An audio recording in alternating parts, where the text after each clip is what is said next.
자, 요번에 또 저희가 좀 모실 분은요. 네. 제가 일단 소개를 드리겠습니다. 올 3월에 네. 수원지방법원에 부임한 막내 판사님이십니다. 우리 김동현 판사님이세요. 네. 나와주시겠습니까? 네. 일로 오시죠, 네, 판사님. 감사합니다. 네. 여기가 의자입니다. 네. 네. 제가 도와드릴게요. 네. 네. 네네. 괜찮으세요? 네. 네네. 네.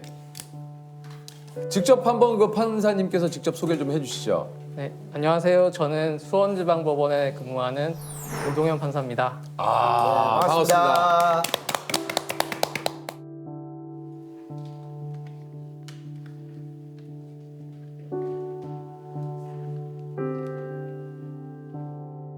모든 사회적 해습과 불의를 타파하며 자율과 조화를 바탕으로 자유민주적 기본 질서를 더욱 확고히 하여 정치 가운데점, 경제 가운데점, 사회 가운데점, 문화의 사실 유퀴즈 섭외를 받고 좀 고민을 많이 하셨다고 그래요, 판사님께서.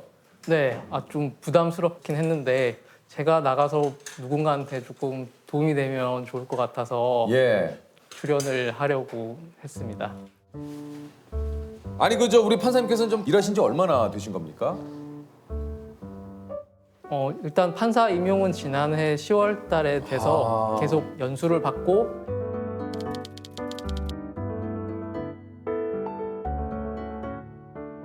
올 3월 1일부로 수원지방법원에서 일하게 됐습니다. 지금 좀 어떠십니까? 이렇게 지금 한 달 정도 일하시니까. 그러니까 아직까지는 재판 들어갈 때마다 되게 긴장을 많이 하고요. 예. 이제 아직 좀 얼떨떨해요. 근데 이제 진짜 내가 판사가 됐구나 이런 네. 생각을 하게 되죠. 법복을 입으면서. 예. 그리고 이제 제가 하는 재판에 오시는 당사자분들께서 제가 재판을 잘 하는지도 보실 거기 때문에 네. 굉장히 책임감을 많이 느끼고 있습니다. 아니 그 예전에는 이제 사법고시를 봐가지고 뭐 사법연수원이라는 데를 가가지고 이렇게 뭐 이제 뭐 판사님도 되시고 검사님도 변호사님도 요즘은 어떻게 이렇게 해야 판사님이 되실 수 있는 겁니까? 판사가? 저는 이제 로스쿨을 졸업을 했고요. 예. 이제 변호사로 법조 경력이 5년 이상 있어야 되거든요. 그래서 저는 그 서울 고등법원에서 재판연구원 2년 하고 서울시 장애인 권익공호기관에서 3년 좀 넘게 일하다가 판사가 됐습니다. 그러면은 일을 하시다가 판사 시험을 다시 보셔야 되는 거예요? 그쵸. 그 판사 시험이 첫 번째로 그 서면 작성 평가를 보고요. 네. 그 다음에는 이제 서류를 내서 서류 전형에 통과를 하면 그 민사, 형사, 경력 인성 면접을 3일에 걸쳐서 봐요. 3일에 걸쳐서요. 예, 그리고 그 다음에 최종 면접을 보고 그 다음에 국민 상대로 이 사람이 어떤 사람인지 공개를 해가지고 조회를 받은 다음에 판사 임용이 됩니다. 아니 그 저 검사님을 저희가 좀 만나 뵀었어요. 근데 검사님이 그 얘기를 하시더라고요. 막내 검사 때 그 밥 총무로 매일 점심 메뉴를 정하셨다고 하는데 네. 우리 판사님들도 뭐 이렇게 담당이 정해져 있습니까? 저희 법원에서는 보통 그 재판부에서 밥을 먹을 때 우배석 판사님이 좀 관리를 많이 하시고요. 네. 뭐 돈 관리라든지 뭐 메뉴 정하는 것도 예. 우배석 판사님이요? 네, 네.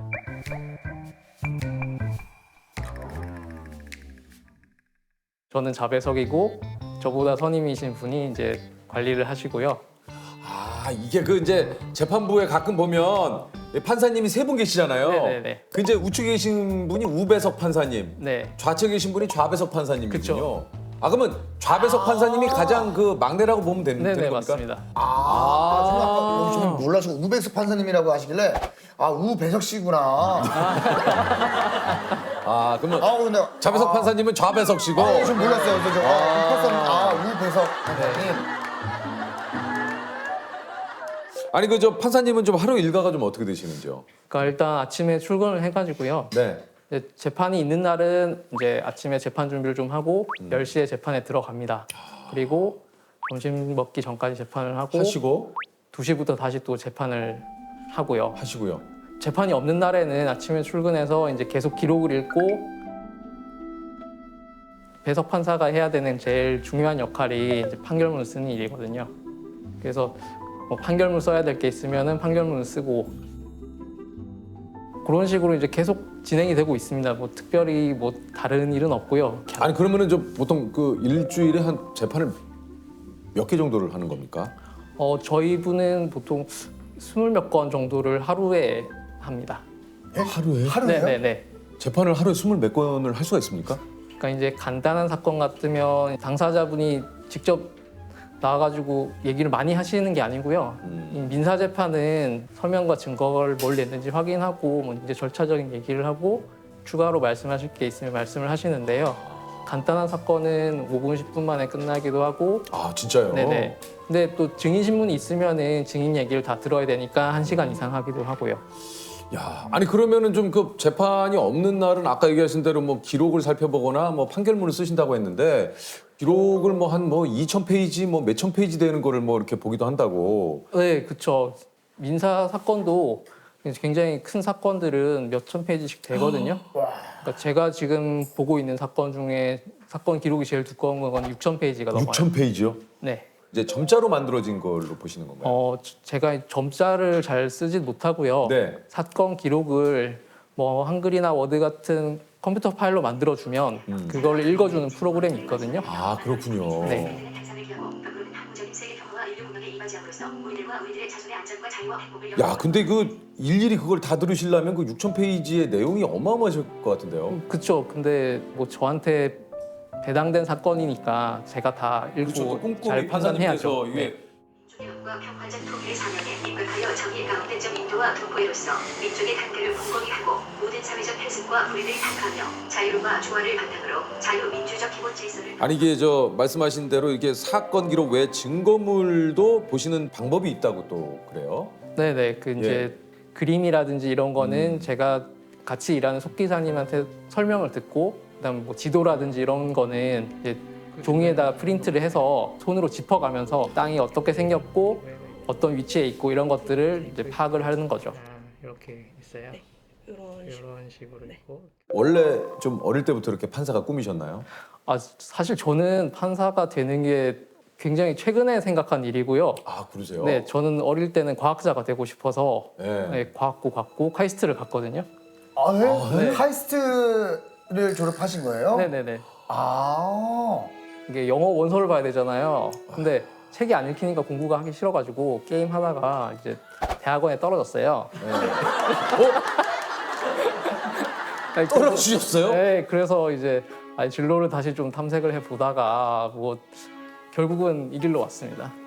야 그럼 어떻게 보면 그 게임이 상당히 좀 지금의 어떤 직업을 선택하시는데 큰 또 영향을 미친 거네요. 어떻게 보면 이제 인생이 좀 꼬였다가 이제 다른 길로 간 거죠. 네. 아니 그 저 변호사를 하시다가 이렇게 또 판사가 되셨는데 이게 또 뭐 이 판사가 돼야겠다라고 또 이렇게 마음을 바꾸신 계기가 좀 있으세요? 그러니까 처음에 이제 로스쿨 갔을 때는 이제 뭐 IT 전문 변호사 뭐 이런 거를 이제 하고 싶었거든요. 근데 제가 사고로 이제 시력을 잃게 되면서 또 이제 그걸 잘 할 수 있을까, 어떤 걸 하면 좋을까 이런 고민들을 많이 했어요. 그러다가 이제 저보다 먼저 판사가 되신 최영 판사님 계시고 이제 그분이 이제 판사 생활을 잘 하고 계신 게 기사 같은데 나오니까 저도 이걸 할 수 있겠다라는 생각을 하고 이제 판사에 대한 생각을 좀 하게 된 거죠. 국내 최초 시각장애인 판사인 최영 판사가 동료 판사의 팔을 잡고 법정의 모습을 드러냈습니다. 노트북에 연결된 이어폰을 통해 판결 기록을 듣는 모습은 조금 남달랐지만 재판은 순조롭게 진행됐습니다. 최 판사는 아직까지는 업무를 보는데 큰 불편이 없다고 설명했습니다. 서면으로 된 진술 자료나 증거 자료 같은 경우에는 우선 보조인께서 기록을 전부 다 타이핑을 해주고 계시고요. 타이핑한 기록을 제가 이제 컴퓨터로 듣고 파악하고 있습니다. 시각장애인 판사라서 부담스러운 게 아니라 판사라서 무거운 책임감을 느끼고 있습니다. 최 판사는 고교 시절 이후 점차 시력을 잃었지만 서울대법대에 진학한 뒤 5차례의 도전 끝에 사법시험에 합격했습니다. 저희 지도 교수님께서 시각장애인 쪽에 좀 발이 넓으세요. 그래서 소개를 시켜주셨는데 뭐 같이 남산 산책로 걷고 거기서 이제 마라톤도 하고 맛있는 거 먹으러 다니면서 시각장애인으로서 어떻게 살아야 되느냐 이 부분에 대해서 굉장히 많이 도움을 주셨어요. 그러니까 되게 자유롭게 사시는 거예요. 연애도 하시고 뭐 일도 잘 하시고 뭐 즐길 것 즐기시면서 이렇게 사는 거 보니까 나도 이렇게 살 수 있겠다라는 생각이 들었어요. 갑자기 이제 사고로 인해서 이게 좀 충격이 굉장히 좀 크셨을 것 같아요. 그죠. 처음에는 이게 사실 잘 믿어지지 않고요. 그 수술대에서 바로 이제 눈이 안 보이게 됐으니까 뭐 내 인생이 끝났구나 뭐 이런 생각을 처음에 이제 사고 직후에 그런 생각을 많이 했었죠. 네. 아니 그래서 저 그 로스쿨을 휴학하시고 어머님의 권유로 이제 절에 또 이렇게 들어가셔서 한 달 정도 좀 계셨다고. 네. 그때 3,000배 기도를 해보는 게 어떠냐는 이제 제의가 예. 아는 스님한테 있었어요. 예. 근데 이제 처음에는 이 3,000배가 뭐 한 달 동안 3,000배 나눠서 하면 하루에 100배밖에 안 되네 이러면서 이제 갔거든요. 네. 근데 이게 하루에 3,000배더라고요. 하루에 오히려 이게 몸이 힘들면은 마음이 힘든 게 많이 치유가 되더라고요. 그때 첫날 절을 하고 제가 그때 사고 이후에 처음 울었어요. 이게 한 일주일 울고 나니까 이제 한이 좀 풀렸는지 그때부터는 이제 안 울게 되더라고요. 그래도 그 한 달이라는 시간이 딱 지나고 나서는 조금 전에도 말씀하셨지만 어떤 심경의 변화가 좀 크게 오셨나 봐요. 그래도. 좀 어떠셨습니까? 그때 이제 기도 끝내고 스님께서 이제 육신의 눈은 뜨지 못했지만 마음의 눈을 떴다 이렇게 말씀을 해주셔가지고 그게 되게 저한테는 힘이 됐던 것 같아요. 눈을 뜨기를 바랬죠. 내가 다시 볼 수 있을 거라 생각을 했죠. 근데 실제로 그런 기적은 일어나지 않았지만 눈을 뜬 것과 사실 다름없는 기적이 생긴 거죠. 이게 표현이 좀 어려운데 그냥 제가 그걸 받아들이는 거죠. 말 그대로 시각은 없어졌지만 뭐 다른 걸 통해서 세상을 느끼고 세상과 교감하고 할 수 있다 이런 거죠. 아니 그래서 이제 다시 이제 학교로 돌아가신 겁니까? 그죠. 처음에는 제가 뭐 재활이 전혀 안 된 상태여서 네. 뭐 처음 하나부터 열까지 다 다른 사람 도움을 필요로 했죠. 학교 다닐 때도 제가 스스로 어디를 다니질 못하니까 뭐 도우미 친구들이 같이 강의실 가고 밥 먹으러 가고 이런 네. 도움을 많이 받았죠. 그러니까 처음에는 이제 할 수 있던 게 전혀 없어서 그냥 침대에 있다가 뭐 엄마가 밥도 먹여주고 씻겨주고 뭐 그랬죠. 사실 시각장애인이 이제 자립을 하는데 되게 중요한 게 보행이에요. 금요일마다 수업 없는 날 가가지고 훈련을 받았거든요. 처음에는 이제 실내에서 벽 따라서 이동하는 방법, 문 찾는 법, 계단 오르내리는 법 이런 것부터 해서 그다음에 지팡이 들고 처음에 복지관 문 밖에 나갔다가 길에서 차 소리 들으면서 걸어보고 동네 한 바퀴 돌아보고 버스도 타보고 지하철도 타보고 환승도 해보고 예전에 할 수 있었지만 지금은 할 수 없게 된 것들이 하나하나 저한테 다시 기능이 돌아오는 게 되게 성취감을 느끼게 하더라고요. 제일 두려웠던 건 사실은 내가 학교에 돌아가면 잘할 수 있을까? 일단은 이제 교과서를 직접 쓰신 교수님들이 계시면 그분들한테는 원본 파일이 있을 거잖아요. 그래서 그 파일을 좀 주실 수 있냐 이런 부탁도 드렸고 뭐 국립장애인 도서관에 신청을 한다든가 뭐 어디다가 좀 타이핑을 해달라고 요청을 한다든가 뭐 이런 식으로 해서 필요한 책들은 급하게 비용을 들여서 만들기도 했거든요. 그러니까 뭐 책 한 권에 몇십만 원, 몇백만 원짜리 책인 거예요. 이제 그 비용을 이제 정인의 복지재단에서 지원을 해주셨고, 그러니까 그거를 가지고 공부를 대충 할 수가 없죠. 그런 교재들이 없다고 해도 몇몇이 이제 저한테 도우미를 자청을 해서 원래 이제 뭐 손으로 쓰던 친구들도 이제 노트북으로 필기를 해가지고 저한테 필기한 파일들을 전해줬죠. 그 전까지는 4점대 학점을 받아본 적이 없는데 복학해서 첫 학기에 4.1을 받았어요. 그래서 그 학기 최우등상을 받았거든요. 되게 벅차고 이제 뭘 해도 될 것 같고 뭐 그런 생각이 막 들더라고요. 예전에는 막 동동거렸거든요. 공부해야 되는데 뭐 공부 잘 안 될 때 있잖아요. 그럴 때 막 스트레스 받고 남들보다 뭘 잘해야 되는데 뭐 이런 생각 하는데 그 생각이 싹 사라지니까 다른 사람과 비교해서 뭐 몇 등이고 뭐 이런 거는 그렇게 중요하지 않게 되는 거죠. 오히려 그게 저한테는 더 마음이 편안하게 되면서 공부에 더 집중을 할 수 있었던 것 같고. 야, 근데 이게 참 그 대단하신 게 로스쿨을 또 우등생으로 졸업. 그냥 공부를 열심히 했던 것 같기는 한데요. 뭐 운도 좀 따랐던 것 같아요. 아, 이게 뭐 우등생이 운으로 됩니까 이게? 예. 아니 그 저 평소 쉬실 때는 좀 뭐 하십니까 우리 그 판사님께서? 쇼다운이라고 시각장애인 운동이 있는데 이제 쉴 때는 그걸 하고요. 뭐 마라톤도 하고요. 근데 이게 쇼다운이 어떤 스포츠인지 여쭤봐도 됩니까? 그 오락실에 그 에어하키 알죠. 예, 알아요. 그거 재밌잖아요. 네, 재밌어요. 네, 그거의 시각장애인 버전이라고 생각하시면 되는데 이제 소리 나는 공을 가지고 이제 눈을 가리고 소리만 듣고 이제 그 위치를 파악을 해가지고 그거랑 비슷하게 하는 거예요. 상대편에 골을 넣으면 되는 골을 거죠. 넣으면 되는 거죠. 그게 쇼다. 근데 그 국가대표로 그 대회 출전하셨어요. 네, 이탈리아 갔다 왔어요. 성적이 어떻게 됐습니까? 개인전은 44명 중에 42위.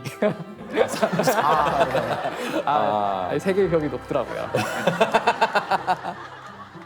아니 그 혹시 그 우리 판사님은 첫 재판이 좀 기억이 나십니까?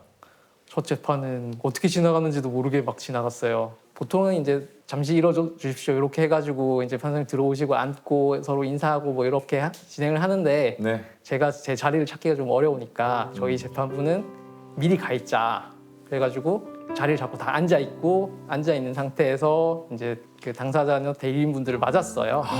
네. 그런데 지금은 이제 익숙해졌으니까 다른 재판부랑 똑같이 입장을 하고 자리를 찾아서 앉고 이렇게 하고 있죠 지금.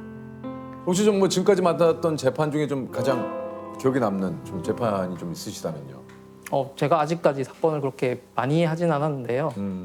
제일 인상 깊었던 거는 이제 그 의료사고 피해자 어머니가 나오셔가지고 사건에 대해서 이제 약간 울먹으면서 진술을 하시는데 안타깝기도 하고 그래서 좀 마음이 좀 무거웠어요. 그 어머니와 저희 어머니가 약간 겹쳐 보였다고 해야 될까요? 제가 사고를 당했을 때 저희 어머니가 그분 마음이셨겠다. 그런 생각이 들었던 거죠. 그 어머니의 아버지가 그 자식보다 조금이라도 오래 살고 싶다. 그러니까 자기들이 가시면은 그 자식만 혼자 남게 되잖아요. 아마 장애를 가지신 부모님들이 좀 비슷한 마음이실 것 같은데 내가 가는 날까지 돌봐주고 싶은 그런 마음이죠. 근데 결론에 있어서는 어쨌든 그분의 사정이 얼마나 안타깝고 뭐 이런 것보다는 의사가 잘못한 게 있느냐, 과실이 있느냐, 그리고 그 과실과 그 결과 발생 사이에 인과관계가 있느냐 이걸 또 따져봐야 되는 문제여서 좀 더 꼼꼼하게 억울한 게 없는지 더 잘 살펴봐야겠다 이런 생각이 들었어요. 자, 공통질문 한번 드려볼게요. 네. 혹시 본인께서 가장 가치를 두는 헌법 조항이 있으신가요? 저는 우리나라 헌법 중에서 제일 핵심적인 조항이 헌법 제10조라고 생각을 하거든요. 뭡니까? 인간으로서의 존엄과 가치를 가지고 태어나서 살아가야 된다 하는 그 조문이 있습니다. 10조에 보면 인간은 인간으로서의 존엄과 가치를 가진다. 그 규정이 있습니다. 그 규정을 가장 좋아합니다. 아까 똑같이 얘기하셨어요. 네, 진짜. 아까 그 저 우리 박인환 예, 전 예. 대법관님께서도 그 얘기를 똑같은 얘기해줬어요. 제가 제일 중요하다고 생각하는 헌법 조문은 헌법 제10조인데요. 모든 국민은 인간의 존엄과 가치를 가지며 행복을 추구할 권리를 가진다. 국가는 개인이 가지는 불가침의 기본적 인권을 확인하고 이를 보장할 의무를 진다. 이렇게 돼 있어요. 결국 국가의 존재 의미는 국민을 행복하게 하고 그거를 보장해 주는 게 국가의 존재 의미가 아닌가 싶어요. 판사님이 생각하는 세상에서 가장 무서운 사람은 누구인가요? 누굽니까? 사실 제가 눈에 뵈는 게 없어서 별로 무서운 게 없는데요. 결국 이제 사실 제일 무서운 거는 주권자이신 국민 여러분이죠. 네, 모든 권력은 국민으로부터 나오는 거니까 사실 맞습니다. 우리가 사법권도 국민으로부터 위임받은 권력으로 하는 거거든요.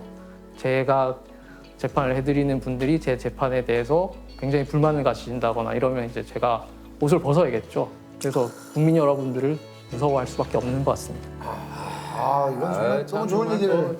아니 일단 뭐 저기 조셉이 알 정도면 진짜 이거는 뭐 누나, 예. 이거 씨. 우리나라 사법사상 최장 기간 8년간 소년 재판을 맡은 호통 판사 우리 천정호 판사님입니다. 반갑습니다. 맞습니다. 예. 제가 좀 그 살짝 소개를 좀 해드릴게요. 24년 차 법조인이시고요. 2010년부터 2018년까지 우리나라 사법사상 유일하게 8년간 소년 재판을 맡아 12,000여 명의 소년범들을 재판을 하셨습니다. 요 앞에 쓰라. 잘할게요. 2020년 어린이날 유공자 포상식에서 옥저 근정 훈장, 공무원으로서 공적이 뚜렷한 사람에게 수여하는 훈장. 이거 굉장히 좀 명예로운 훈장이네요. 그렇습니다. 예. 축하드립니다 일단. 예. 이게 모든 것이 저와 함께 해준 아이들 덕분이 아닌가 그렇게 생각합니다. 이게 그 천판사님 하면 아무래도 이게 이제 제일 화제가 좀 많이 됐었죠. 한 방송에서 이제 선처를 바라는 가해 학생들에게 호통을 친 모습이. 네, 맞습니다. 헤어드라이기로 원목을 묶어가지고 바다에 빠뜨린다 위협하고 돈을 상납하지 않는다고 때리고 112회 1,400만 원 가까이 발치하고 사내를 이렇게 집중적으로 괴롭히면 그 아이는 자살 안 한 거지 참 다행이라 할 수. 사장님 한번 봐주세요. 안 돼, 바꿔줘. 바꿀 생각 없어. 빨리 돌아가. 문제는 지금 그건데 일진인데 보니까 일진하고 이런 쪽하고는 전혀 관계 없는 걸로 보고 있거든요. 학교 내에서 집단으로 무리를 이루어가지고 힘을 과시하면 그게 바로 일진입니다. 제가 판단할 때는 절대 그런 쪽으로 빠지는 애가 아니거든요. 빠진 애가 아니고요. 그 아이들이 그렇게 논다니까요. 일진입니까 아닙니까? 아닙니다. 아니에요. 예. 자기들끼리 무리 지으면 일진 아닙니까? 이 아이들은 못 만나게 해야 돼요. 그게 바로 일진이에요. 그걸 모르고 계신데 아이 교육 어떻게 시킬 거예요?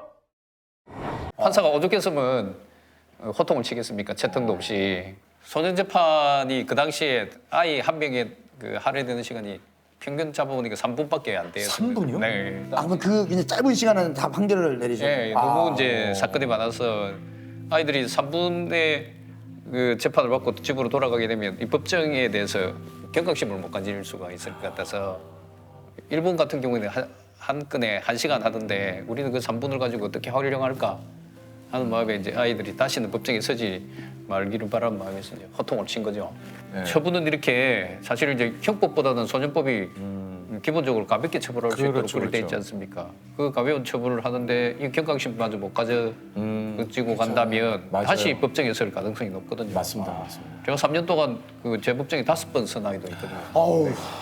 그러니까 이제 사회가 너희들에게 얼마나 이렇게 관용을 베풀고 있는지를 알기를 이걸 좀 바라는 알길 마음에서 바라요. 호통을 치고 다시 오면 그 엄한 처벌을 하겠다고 이제 경고를 내리는 거죠. 예. 이게 이 법정이 울음바다가 되는 경우도 굉장히 좀 네, 제 법정은 그 호통 치는 것도 있지만 일부러 울립니다. 왜요? 예, 대부분이 제 법정에서는 아이들은 그 결손 가정 아이들이 너무나 많습니다. 예를 들어서 슈퍼에서 담배를 훔쳤는데요. 부모님이 계시면 그 피해 변상하고 마무리가 될 마무리되지 일이죠. 않습니까? 그러지 못한 아이를 법정에 있으니까 많은 아이들이 이제 결손 저소득층 가정 아이들이에요. 그 부모님들은 뭐 일자리 찾아서 전국 흩어져 있고 그러다가 이제 아이들이 재판을 받는다면 어떻게든 소식을 듣고 아이의 선처를 바라는 마음에서 법정에 서게 됩니다. 진짜 몇 년 만에 처음 보는 어머니 아버지도 계시고요. 그 부모님들을 꾸려앉혀가지고 아이한테 미안하다 용서를 하고 그런 식으로 이제 화해를 시키고 재비행을 어떻게든 막아보려고 하는 거죠. 혹시 그 이 소년 재판을 처음 맡게 된 계기가 좀 있을까요? 아니 없습니다. 저는 평범한 판사로서 시골에서 판사 생활하다가 변호사로 이제 개업을 하려고 생각을 했는데 우연히 이제 부산고등법원 3년 마치고 부산지방법원으로 가야 되는데 창원지방법원으로 이사 발령이 됐고요. 형사 사건 중에 그 이제 손재판을 담당하라고 해서 손재판은 일반 사건과 달리 판결 무서는 그 노력이 조금 덜 해도 되거든요. 그래서 좀 쉽게 해보자. 그러신 거예요? 저는 어떤 큰 뜻이 있어가지고 이 정말 소년재판을 우리 아이들한테 좀 선도하면서 이렇게 그런 건 아닙니다. 시작은 이제 그렇지가 업무 않죠. 부담이 조금 좀 덜하니까. 예. 사실 제가 이제 부산에서 아주 가난한 동네에 그냥 말로 이제 달동네에서 자랐습니다. 예.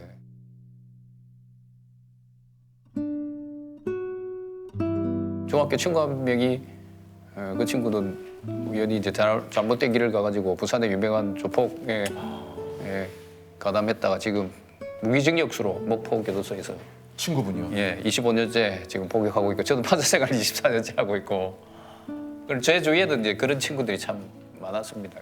어렵고 이게 친한 친구였는데 한 분은 지금 복역을 네. 하고 계시고 네. 한 분은 지금 판사님이 되신 네. 겁니까? 그래서 이제 소년재판을 담당하고 나서 보니까 이제 그런 친구들, 동생들, 형들이 생각나서 좀 더 열심히 해야 되겠다 해서 이제 2년간 열심히 했습니다.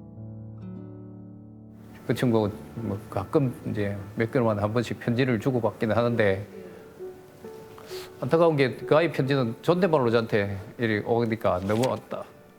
와, 찡하더라고요. 저도 이제 친구 잘 있나 이렇게 가는데 그 25년의 세월이 너무 큰 것 같습니다.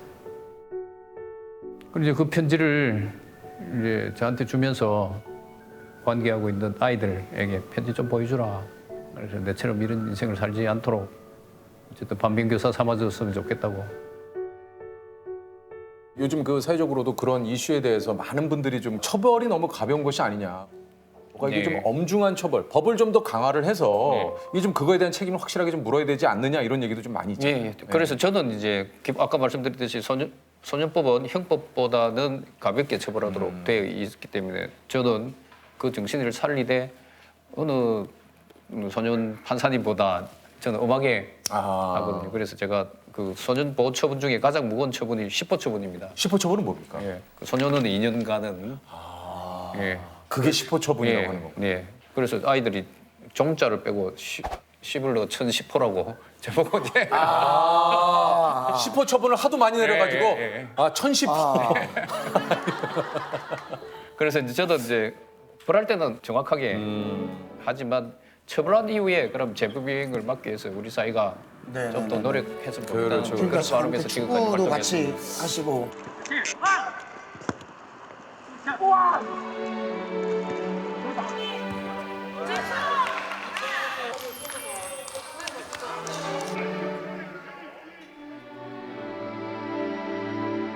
피해자 보호 같은 경우에도 저희들이 법적으로 할 수 있는 한계는 분명히 있는데 부산 여성 폭행 사건에서 그 피해자가 제가 아직도 교류를 하고 있거든요. 그렇습니까? 예. 그러니까 우리가 권한 없지만 우연히 그 아이하고 소통이 돼가지고 장학금을 모아서 아이한테 주고 그래서 이제 중학교 졸업도 제가 할 때까지 지켜보고 법이 없다 하더라도 우리가 좀 더 피해자들을 우리 사회 전부가 좀 안아주시면 맞습니다. 피해자 맞습니다. 문제도 해결될 수 있지 않을까 맞습니다. 그런 생각입니다. 그러면 저 판사님 많은 청소년들이 또 네. 지금 이 프로그램을 진짜 볼 수도 있는데 네. 좀 한마디만 좀 해주시면 안 되겠습니까? 진짜 이게 네. 지금 뭔가 유혹거리가 오면 미래에 내가 어디에 위치해 있을까를 되돌이키시면 좋겠습니다. 아니 그 이제 상당히 좀 집안 환경이 열악하셨다고 했는데 네. 이게 어느 정도로 조금 이렇게 이게 공부하기 좀 굉장히 좀 힘든 여건이죠. 뭐 저희 집에는 형제가 그 7형제고 부모님하고 9인데요. 그 중학교 시절에는 단칸방에서 9 식구가 살았거든요. 예. 고등학교 때는 뭐 수학여행비가 없어서 수학여행도 못 갈 정도였으니까. 그래서 이제 그 학교에 갔다 오면 저는 그 숙제부터 하고 저녁 먹고 잡니다. 왜냐면 가족들이 많아서 공부를 못 하니까요. 그래서 이제 가족들이 다 주무시는 새벽 1~2시경에 일어나서 이제 딱 요거만 상 피워놓고 밤새면서 공부하고 그렇게 이제 저는 살아왔습니다. 아니 근데 저기 졸립지 않아요? 졸립죠. 예. 그렇지만 이제 일찍 와서 정리 다 해놓고 일찍 자면 되니까 지금도 그런 습관이 돼서 보통 9시 되면 지침을 합니다. 야 근데 새벽 1시에 일어나가지고 그거 잠이 와 누가 시키는 게 아니라 본인이 스스로 어떻게 그거를 이렇게 선택을 그 어떻게 그걸 견뎌내셨을까요? 가난 속에서 그냥 좌절하기는 그렇고 그냥 조금씩 공부하니까 성적은 오르고 그러다 보니까 뭔가 미래의 꿈이 하나하나 쌓여져 간다 그런 느낌으로 이제 혹시 계속 그 해왔죠. 가족분들은 그렇게 혼자 일어나 새벽 1시에 공부하는 거에 대해서 뭐 얘기하신 게 없으세요? 주위 분들이 저보고 돌부처라고. 왜냐면 그 단칸방에서 부모님 부부싸움 하는데 저는 숙제를 하고 있었거든요. 야 정말 대단하네요. 야 부부싸움한테 숙제를 하셨다고. 네, 숙제를 하고 자야 되니까. 그래가지고 저보고 돌부처라고 하더라고요. 아니 보통 그러면 이제 이렇게 일어나서 공부를 하면 누군가 동생들 중에도 한두 명씩 일어나서 예. 갑자기 상을 하나씩 펴놓고 너네들이 이러면 내가 가만히 있을 수 그렇죠. 없다. 예. 라면이라도 끓여서. 그렇죠. 영향을 부모님이, 받으니까, 그죠? 예. 예. 아 이거 라면 끓여 먹을 라면도 없을 시절인데 어떻게 라면을 끓여요? 그럼 고시는 몇 번 만에 패스하셨어요? 고시는 7번 떨어지고 8번. 정말요? 어유 고시는 진짜 어려. 진짜 말 그대로 78이네요. 빨리 했죠. 예. 아니 저는 공부를 그렇게 하셨다 그래갖고 한 1차 만에 합격하실 줄 알았는데. 제가 뭐 그렇게 탁월한 사람이 아니라서. 그 판사가 딱 되셨을 때는 좀 기분이 어떠시던가요? 아예 판사를 됐을 때는 좋았습니다. 예비 판사 제도가 우리 때부터 원래 시행되기로 돼 있었는데 사정이 생겨가지고 그 다음에로 연기되고 판사를 전년도 판사들에 비해 2배 뽑았습니다. 96년도 기준으로 했으면 제가 판사 될 성적이 안 되고 그런 이제 역사적 상황에서 판사가 돼서 너무 감사했죠. 그것도 지난 해보다 2배를 뽑았어요. 네. 근데 이 뭔가 법조인의 길에 들어서면 대법관, 뭐 네. 이게 대법원장 이런 꿈을 좀 꾸시기도 하지 않습니까? 저는 그렇게 꿈을 꾼 적이 없고요. 솔직히 말씀드리면 우리 칠형제 중에서 저 혼자 대학 나왔거든요. 네.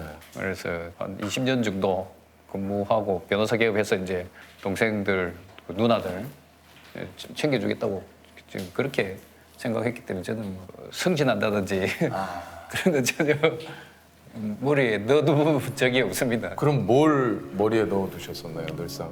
제가 그 판사 생활 24년 동안 저희 형제들한테 부탁한 게 2가지인데요. 하나는 그 사건 청탁하지 마라. 2번째 손 내밀지 마라. 그러면 제가 부정을 할 수밖에 없으니까 대신 판사를 그만두고 변호사 개업하면 그동안 내가 못한 거 좀 챙겨주겠다.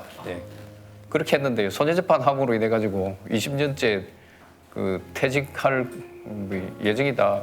무산돼 가지고 가족들은 뭐 이런 얘기가 어떨지 모르겠지만 가족들은 계속 변호사만 개업하기를 기다리고 계시는 거예요. 그래서 이제 저는 뭐 승진한다든지 어느 높은 곳으로 간다든지 전혀 고려해본 바가 없습니다. 네. 아직도 손해재판은 또 판사들 세계에서도 뭐 특별히 선호하거나 하는 것은 아닙니다. 왜냐하면 한 20년 정도 근무하면 변호사로 나가는 경우가 많습니다. 변호사 활동을 함에 있어서 소년보호 처분 경력은 전혀 도움이 안 되거든요. 왜냐하면 이 비행을 저지른 아이들의 가정 형편이 어려워서 변호사 선임을 하는 경우가 1%도 채 안 됩니다. 퇴직했을 때 소년재판 전문 이러면 소위 말해서 이제 영업에 도움이 안 되는 거죠. 처음에 소년재판을 하고 나서 아이들 상황이 너무 심각했고 우리 사회가 이 아이들을 너무 방치하고 또 버리고 있다는 생각을 많이 했습니다. 원래 예상은 2014년도 그 정도 되면 이제 퇴직할 예정이었는데 그게 이제 이 위기 청소년들 처우 개선을 위해서 8년 동안 노력하는 덕택에 여기까지 왔습니다. 저는 그냥 정년까지 국민들께서 주신 이 판사라는 권한을 잘 사용하다가 뭐 퇴직하고 싶고요. 그 다음에 기회가 되는 대로 판사의 이제 구성원으로서 이 비행 청소년들 재비행을 막아서 우리 사이에 좋은 구성원들 많이 조금이라도 더 배출하고 싶은 마음뿐입니다.